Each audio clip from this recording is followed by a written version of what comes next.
വേനൽ ചൂടിൽ വെന്തുരുകി വഴിയോര കച്ചവടക്കാർ. കാസർഗോഡ് പഴയ ബസ് സ്റ്റാൻഡ് പരിസരത്ത് കച്ചവടം നടത്തുന്നവർ ചൂടിനെ വകവയ്ക്കാതെ ജീവിക്കാനുള്ള തന്ത്രപ്പാടലാണ്.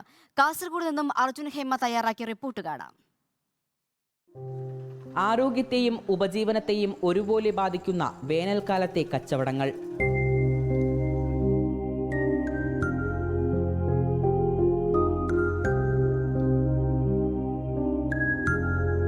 പകൽ 11 മണി മുതൽ വൈകുന്നേരം 3 മണി വരെയുള്ള സമയത്ത് ജാഗ്രത സ്വീകരിക്കണമെന്ന മുന്നറിയിപ്പും ജോലി സമയം ക്രമീകരിക്കണമെന്ന നിർദ്ദേശവും ഉണ്ടെങ്കിലും അതൊന്നും ഇവിടെ നടപ്പിലാകുന്നില്ല. ഈ പാവപ്പെട്ടവർക്ക് പണിയെടുത്തേ മതിയാകൂ.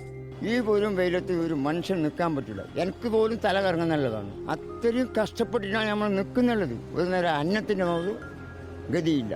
ജനങ്ങൾ കുറച്ച് പൊതുവെ കുറവാണ് ഇപ്പോൾ ഉള്ളത്. 12 മണി പിന്നെ 3 മണി വരെ പുറത്തിറങ്ങാൻ പറ്റാത്ത രീതിയാണ്.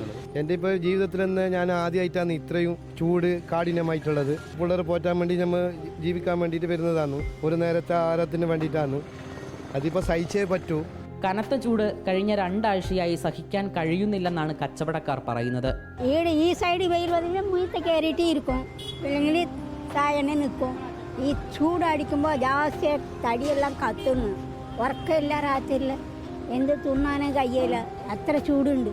ചൂട് കച്ചവടത്തെ നല്ലതുപോലെ ബാധിച്ചു. വിൽപ്പനയില്ല, കയ്യിൽ പണമില്ല.